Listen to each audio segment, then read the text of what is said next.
This is ASA One-on-One. I'm Jim Hirt, Chief Executive Officer, and we're speaking with ASA leaders and members from around the world. Today, we welcome Bill Johnston, Chairman of the Business Valuation Committee.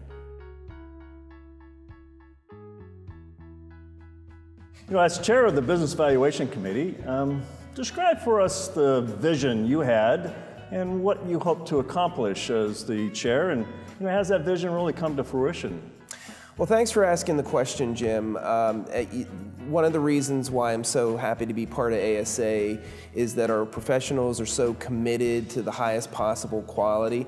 And really what my goal was is I really wanted to just take that to the next step. And so there's a lot of different initiatives that we're doing in terms of that. We created a new technical committee where we're putting out position papers on cutting edge topics. There is a whole new massive project related to improving standards for the valuation profession for financial reporting. And we're also trying to continually do things to get more members interested in ASA. One example of that would be we have a new under 40 program, Rising Stars, that has gotten some very good feedback in some local chapters. And we're also trying to continue to offer our members new benefits. So we're offering more free opportunities like Ask the Experts webinar, where people can kind of hear some discussion on cutting edge topics as a member benefit. So these are some of the things we've done and trying to just continue ASA's high level of quality and excellence. So ASA, as you know, is about to offer the Certified in Entity and Intangible Assets designation, the CEIV as we call it. You have been very involved from the beginning of this program.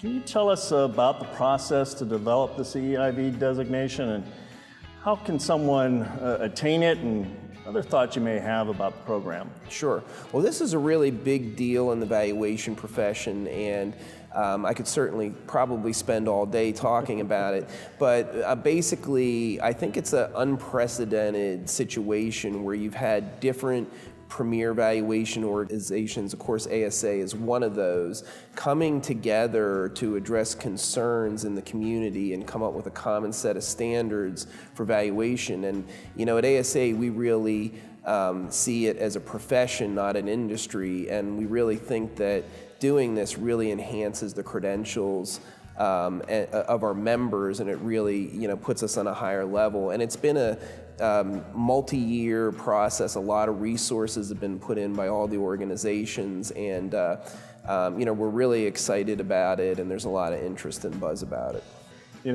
Finding the available time to volunteer and give to ASA, it's got to be a challenge. Between your professional career, your family, your other interests, and ASA, what advice would you give to others who want to get involved in ASA but aren't really sure how to manage that time to do so? Well, what I would say is I have two kids, age 10 and 12, a boy and a girl, and family's most important to me. It's always going to be number one, but that doesn't mean you can't have a successful career, you can't have a good family life, and you can't get involved with other things. So now, you definitely have to have a sympathetic family and an understanding company. But also in this day and age too, a lot of things are done virtually. So if you're at a conference, you can FaceTime your family and things like that. And so there are ways you can manage it. So I think if you kind of have a full life like that in different areas, you can certainly have a you can certainly manage it. But it's it takes a little bit of understanding. Well, as a member of ASA, can you just briefly describe for us, the greatest benefits you get from the ASA? Yeah, so I have this discussion pretty regularly with people, so they kind of want to understand, know more about ASA and what the benefits are and that. And I cannot begin to tell you how many benefits there are. There are so many of them. The value of the networking is almost indescribable. So as time goes on, what happens is it's not just the sessions you sit on, which are very helpful.